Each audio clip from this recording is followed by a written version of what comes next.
বন্ধুরা, বর্তমান সময়ে মানুষের গুরুত্বপূর্ণ জিনিসগুলোর মধ্যে অন্যতম প্রধান জিনিস হলো মোবাইল। বর্তমানে সবথেকে বেশি ব্যবহৃত জিনিসটি হলো মোবাইল। শুধু বড়রা নয়, ছোট বাচ্চা থেকে বড় পর্যন্ত সকলেই বর্তমানে মোবাইল ফোন ব্যবহার করে থাকে। আর এদের মধ্যে কেউ দামি ফোন ব্যবহার করে, আবার কেউ কম দামি ফোন ব্যবহার করে।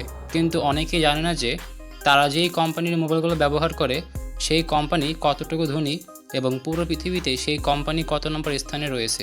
আইফোন, স্যামসাং নাকি অন্য মোবাইল কোম্পানিগুলো পৃথিবীর শীর্ষে রয়েছে। আর এজন্যই আজকের ভিডিওতে আমরা দেখব পৃথিবীর সেরা লাক্সারিয়াস 5টি মোবাইল কোম্পানি সম্পর্কে। যে মোবাইল কোম্পানিগুলো এতটা লাক্সারিয়াস যে আপনি একবার দেখলেই এদের প্রেমে পড়ে যাবেন, এবং এইসব কোম্পানি বানাতে কোটি কোটি বিলিয়ন ডলার খরচ করা হয়েছে। তো আপনি যেই কোম্পানির ফোনটি ইউজ করেছেন সেই কোম্পানিটি এ লিস্টের তালিকায় আছে কিনা তা দেখতে হলে ভিডিওটি সম্পূর্ণ দেখুন। আশা করি ভিডিওটি দেখলে আপনারা নতুন কিছু জানতে পারবেন। তো চলুন আজকের ভিডিও শুরু করি। তো আমাদের লিস্টের নাম্বার 5-এ থাকবে ওপো মোবাইল কোম্পানি, যেটি একটি চাইনিজ কোম্পানি। আর ওপো মোবাইলের কথা আপনারা একবার হলেও শুনেছেন। তো ওপো মোবাইল কোম্পানিটি 2001 সালে চীনে নিবন্ধিত হয় এবং আনুষ্ঠানিকভাবে 2004 সালে এটিকে চালু করা হয়, এবং তখন এই কোম্পানির পরিচালক ছিলেন টনি চেন। ওপো আনুষ্ঠানিকভাবে 2004 সালে চালু হলেও তারা 2011 সাল থেকে স্মার্টফোন বাজারে প্রবেশ করায় এবং বিশ্বব্যাপী দ্রুত এটি বৃদ্ধি পেতে শুরু করে। 2016 সালে তারা চীনের বৃহত্তম স্মার্টফোন নির্মাতা হিসেবে হয়ে ওঠে এবং সে বছর ওপো সারা বিশ্বে লাভজনক ব্যবসা করে। 2024 সাল অর্থবছরের তথ্য অনুযায়ী ওপোর মোট রেভিনিউ ছিল প্রায় 35 বিলিয়ন মার্কিন ডলার, অর্থাৎ প্রতি মাসে তারা প্রায় 3 বিলিয়ন মার্কিন ডলারের বেশি আয় করত। 2023 সালে গ্লোবাল স্মার্টফোন বাজারে তাদের শেয়ার ছিল প্রায় 8.8%, যা তাদের একটি অন্যতম বৃহৎ কোম্পানি হিসেবে প্রতিষ্ঠা করেছিল। তো ওপো কোম্পানিতে মোবাইল ছাড়াও আরও অনেক প্রোডাক্ট রয়েছে, বিশেষ করে tablet, audio device, smart watch, accessories ইত্যাদি। বন্ধুরা, ওপো একটি প্রাইভেট কোম্পানি হওয়ায় তাদের মোট সম্পত্তি পরিমাণ সম্পর্কে কোনো স্পষ্ট তথ্য পাওয়া যায়নি। এরপর নাম্বার 4-এ রয়েছে ভিভো কোম্পানি। ভিভো হলো একটি চীনা কোম্পানি যেটি 2009 সালে প্রতিষ্ঠিত হয়, কিন্তু 2011 সাল থেকে এটি আন্তর্জাতিক বাজারে মোবাইল সরবরাহ করা শুরু করে। ভিভো কোম্পানির পরিচালক ছিলেন শেন উই। এটি মূলত বিবিকে ইলেকট্রনিক্সের একটি সহায়ক সংস্থা। ভিভো 2014 সাল থেকে আন্তর্জাতিক বাজারে প্রসার শুরু করার মাধ্যমে দ্রুত গ্রো করা শুরু করে। প্রথম দিকে এটি থাইল্যান্ডে প্রবেশ করে এবং এরপর ভারত, ইন্দোনেশিয়া, মালয়েশিয়া, ফিলিপাইন্স এবং ভিয়েতনামের মতো বাজারগুলোতে তাদের ব্যবসা দ্রুত প্রসারিত করে। এছাড়াও আইপিএলে স্পন্সর এবং বড় বড় সেলিব্রিটিদের দ্বারা স্পন্সর করার মাধ্যমে এটি আরও জনপ্রিয় হয়ে ওঠে। ভিভো একটি প্রাইভেট কোম্পানি হওয়ায় তাদের মাসিক আয়ের সুনির্দিষ্ট তথ্য প্রকাশ করা হয় না। তো আপনারা কারা জীবনে একবার হলেও ভিভো ফোন ব্যবহার করেছেন অবশ্যই কমেন্ট করে জানাবেন। এরপর নাম্বার 3-এ রয়েছে শাওমি কোম্পানি। তো শাওমি কোম্পানিকে আপনারা অনেকেই চিনে থাকবেন রেডমি ফোনের মাধ্যমে। আর বর্তমানে রিয়েলমি, ওপো, ভিভোর তুলনায় রেডমির ব্যবহার অনেক বেশি বেড়ে গেছে, যার কারণে রেডমি ফোন এখন সবার কাছেই সুপরিচিত। তো শাওমি কোম্পানিটি একটি Chinese multinational technology company. Xiaomi কোম্পানির প্রতিষ্ঠাতা এবং চেয়ারম্যান ছিলেন লেই জুন, যিনি 2010 সালে বেশ কয়েকজন সহ প্রতিষ্ঠাতার সাথে মিলে শাওমি প্রতিষ্ঠা করেন। তো শাওমি কোম্পানি এর মোট সম্পদের পরিমাণ ছিল 141.8 বিলিয়ন ডলার এবং 2024 সালের আর্থিক প্রতিবেদন অনুযায়ী শাওমি এর বার্ষিক আয় ছিল প্রায় 50.97 বিলিয়ন ডলার।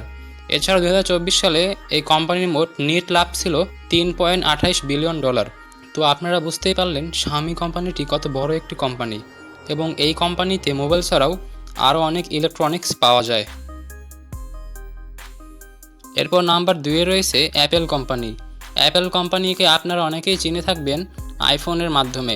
আর বর্তমানে অন্যান্য স্মার্টফোন প্রস্তুতকারক সংস্থার তুলনায় আইফোনের ব্যবহার এবং এর নিজস্ব ইকোসিস্টেমের জনপ্রিয়তা অনেক বেশি। এর পাশাপাশি অ্যাপেলের ম্যাকবুক, আইপ্যাড এবং অ্যাপেল ওয়াচও বিশ্বব্যাপী সুপরিচিত। অ্যাপেল কোম্পানিটি একটি American multinational technology company. Apple কোম্পানির মোট 3 জন পরিচালক ছিলেন, যার মধ্যে রয়েছে স্টিভ জবস, স্টিভ ওজনিয়াক এবং রোনাল্ড ওয়েন। কোম্পানিটি 1 এপ্রিল 1976 সালে প্রতিষ্ঠিত হয়েছিল। বর্তমানে এর সিইও হলেন টিম কুক। অ্যাপেল কোম্পানির মোট সম্পদের পরিমাণ ছিল 2.7 ট্রিলিয়ন ডলার। 2024 সালের আর্থিক প্রতিবেদন অনুযায়ী অ্যাপেলের বার্ষিক আয় ছিল 383 বিলিয়ন ডলার। এছাড়া 2024 সালে কোম্পানির মোট নিট লাভ ছিল প্রায় $97 বিলিয়ন। তো আপনারা বুঝতেই পারলেন অ্যাপেল কোম্পানিটি কত বড় একটি কোম্পানি এবং বিশ্বে এর আর্থিক অবস্থান কতটা শক্তিশালী। এই কোম্পানিতে প্রধানত মোবাইল যেমন আইফোন, ব্যক্তিগত কম্পিউটার যেমন ম্যাকবুক এবং ট্যাবলেট, স্মার্টওয়াচ ছাড়াও আরও অনেক সফটওয়্যার এবং অনলাইন পরিষেবা পাওয়া যায়। এরপর আমাদের লিস্টের নাম্বার 1-এ রয়েছে স্যামসাং কোম্পানি।